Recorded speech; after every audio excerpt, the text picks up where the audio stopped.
Hello दोस्तों, स्वागत है आपका हमारे चैनल डी के स्टडी पॉइंट में। और आज हम आपके लिए लेकर आए हैं नई वीडियो, जिसमें आज हम बात करेंगे फिजिकल एजुकेशन के चैप्टर 2 के बारे में, जिसका नाम है खेल तथा पोषण। तो चलिए शुरू करते हैं। खेल तथा पोषण जो है, उसमें सबसे पहला टॉपिक आता है भोजन।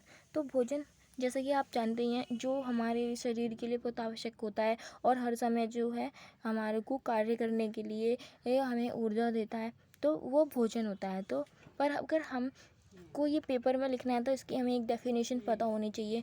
तो जो इसकी एक डेफिनेशन है वो ये है कि भोजन भोजन वह सभी तरल पदार्थ या ठोस पदार्थ मनुष्य जिन्हें खाता है और पाचन क्रिया द्वारा अवशोषित करके विभिन्न शारीरिक कार्यों को करने के लिए प्रयोग करता है। तो इसका कहने का जो मतलब है वो ये है कि भोजन जो है वो तरल भी हो सकता है या फिर ठोस भी हो सकता है, किसी भी रूप में आपके सामने भोजन हो सकता है। तो मनुष्य जो है उसे खाता है या उसको उपभोग करता है, ठीक है।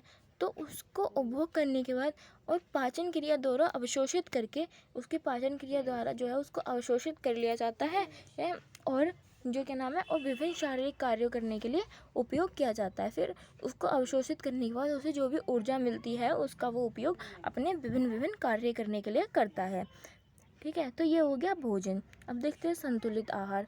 तो संतुलित आहार क्या होता है?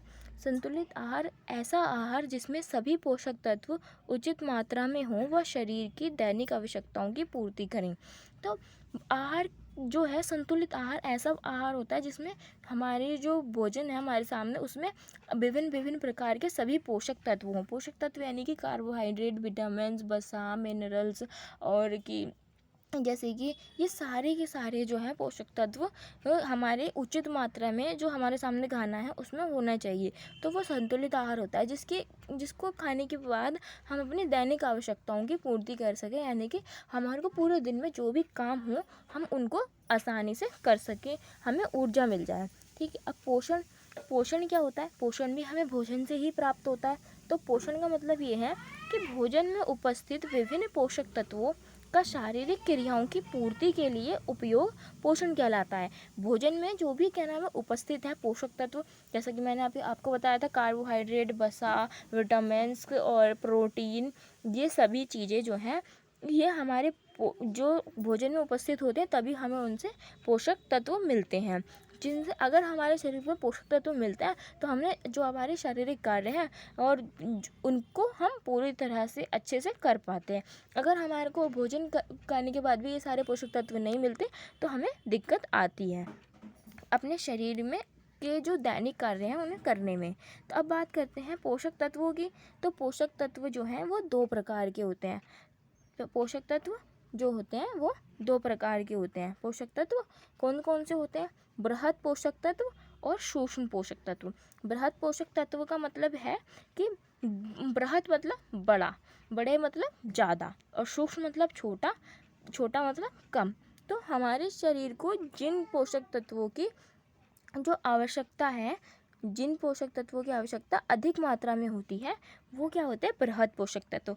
और जिन पोषक तत्वों की जो हमारे शरीर को मात्रा वो कम होती है हमारे शरीर को, वो होते हैं वो सूक्ष्म पोषक तत्व, ठीक है। जैसे कि कार्बोहाइड्रेट, प्रोटीन और वसा, ये जो है ऐसे पोषक तत्व हैं जिनको जो आवश्यकता हमारे शरीर को वो बहुत ज़्यादा पड़ती है, ठीक है। और आयोडीन, लोहा और सोडियम और विटामिन्स, लोहा मतलब आयरन, ठीक है। तो इन चीज़ों की जो हमें आवश्यकता है इन पोषक तत्वों की वो बहुत कम पड़ती है।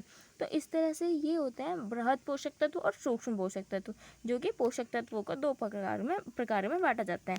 अब हम बात कर लेते हैं आहार के पोषक के घटकों की। तो आहार के पोषक के जो घटक होते हैं वो क्या होते हैं? पहले हम इसकी डेफिनेशन देखते हैं। जो हमारे शरीर को ऊर्जा तथा कैलोरी प्रदान करते हैं वह आहार के पोषक घटक होते हैं। आहार के पोषक घटक वही कहलाते हैं जिनसे हमें ऊर्जा मिलती हो या कैलोरी मिलती हो, ठीक है। तो वो आहार के पोषक घटक होते हैं। तो अब आहार के जो पोषक घटक हैं वो दो प्रकार के होते हैं, ठीक है। तो आहार के पोषक घटक जो हैं वो दो प्रकार के होते हैं। कौन कौन से? आहार के पोषक घटक और आहार के गैर पोषक घटक। तो पहले हमें इसमें से बात कर ले। आहार के पोषक घटक वो होते हैं जिनको खाने के बाद या जिनका उपभोग करने के बाद हमें पोषण प्राप्त होता है, और आहार के गैर पोषक घटक वो होते हैं जिनको खाने के बाद हमारे को कोई मतलब वो आहार से हमें कोई पोषक तत्व नहीं मिलते, पोषण नहीं मिलता, पर फिर भी हम उनका उपयोग करते हैं। तो क्यों करते हैं ये मैं आपको जब ये समझाऊंगी तब बताऊंगी। पहले हम बात कर लेते हैं आहार के पोषक घटकों के बारे में। तो आहार के जो पोषक घटक है उसमें आता है प्रोटीन। प्रोटीन में भी दो प्रकार के होते हैं, एक पशु जनित प्रोटीन और एक वनस्पति जनित प्रोटीन। तो वनस्पति जो पशुओं से प्राप्त प्रोटीन होता है वो होते हैं हमें, जैसे कि पनीर हो गया, दूध हो गया और मछली हो गई, इनमें जो है, और अंडा हो गया जो उसका ऊपरी भाग होता है वाइट वाला, तो उन सब चीज़ों से हमें प्रोटीन मिलता है, ये हमें पशुओं से प्राप्त होते हैं।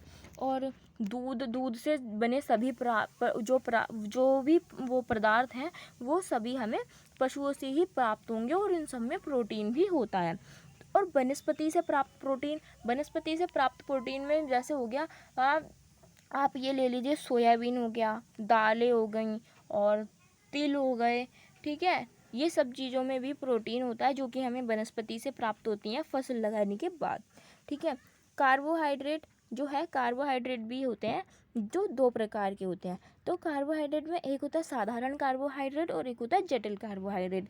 जो साधारण कार्बोहाइड्रेट होता है वो हमें जो मिलता है वो मिलता है हमें जैसे ग्लूकोज हो गया या फिर रसीले फल हो गए, इन सब चीज़ों से। और जो जटिल कार्बोहाइड्रेट होता है वो हमें मिलता है जैसे कि अनाज हो गया, और अनाज मक्का हो गया, गेहूँ हो गया, जो मतलब हम खाना खाते हैं उन चीज़ों से हमें जटिल कार्बोहाइड्रेट मिलता है।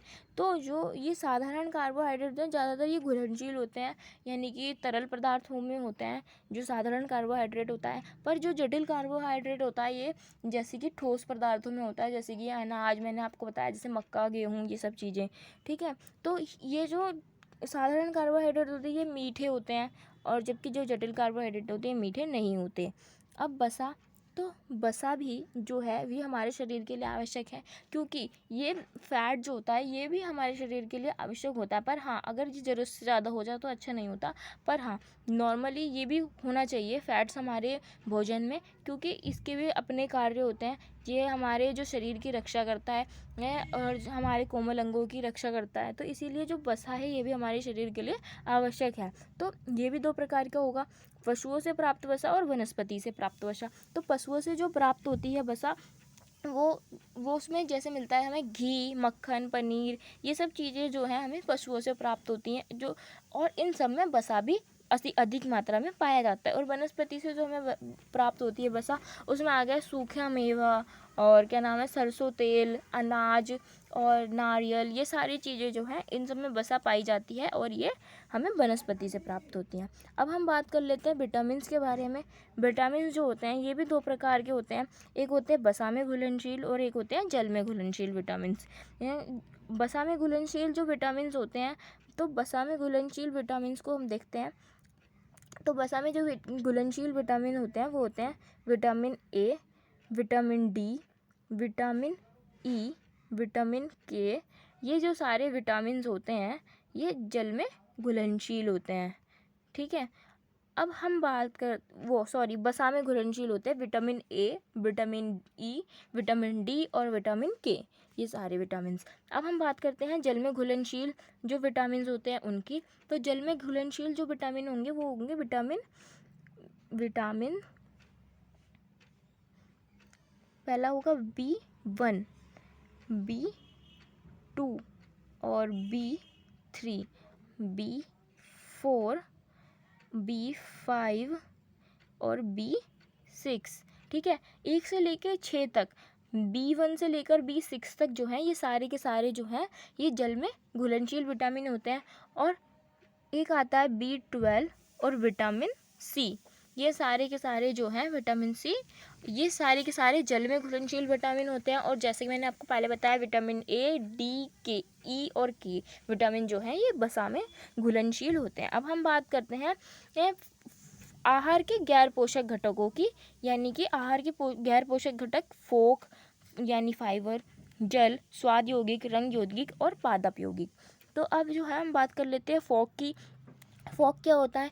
फॉग ये एक ऐसी चीज़ होती है जो कि हमारे शरीर को कोई पोषक तत्व प्रदान नहीं करती, पर अगर भोजन के दौरान हमें कोई प्रॉब्लम हो जाए और हमारा खाना ना पच रहा हो तो हम इसका प्रयोग कर लेते हैं, जिससे कि वो खाना आसानी से पच जाए।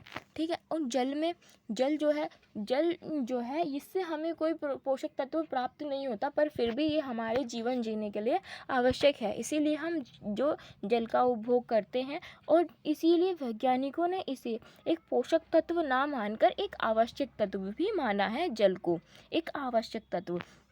स्वाद यौगिक ऐसी चीज़ें होती हैं जिनको खाने से हमें पोषक तत्व तो नहीं मिलते, पर क्या होता है, इनसे हमें स्वाद ज़रूर मिलता है।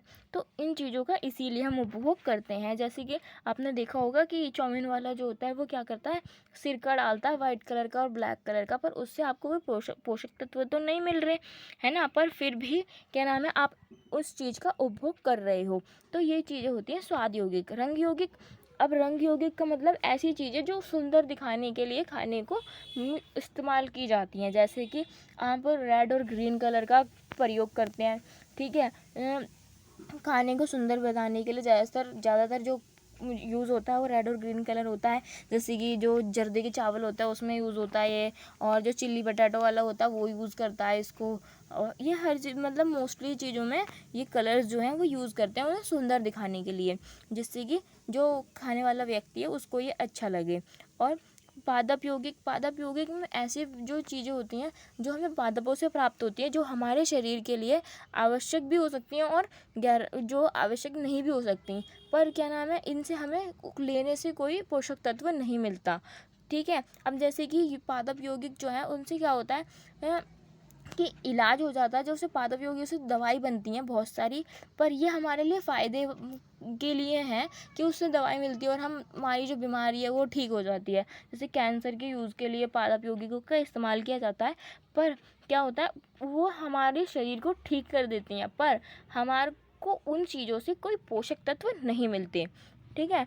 तो और ऐसे ही जो कैफ़ीन होता है, कैफ़ीन जो है उसकी लत लग जाती है लोगों को, ये भी एक पादप यौगिक होता है, पर इसका जो है हमारे शरीर पर जो है वो हानिकारक प्रभाव पड़ता है, पर फिर भी जो लोग हैं इसका प्रयोग करते हैं।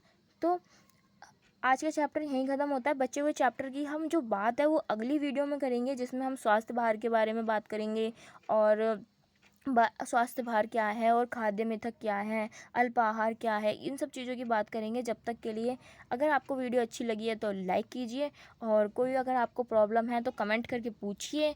और जब तक के लिए और अगर आपको हमारी नेक्स्ट वीडियो की नोटिफिकेशन चाहिए तो बेल आइकन को प्रेस करके हमारे चैनल को सब्सक्राइब कर लीजिए। तो जब तक के लिए बाय बाय।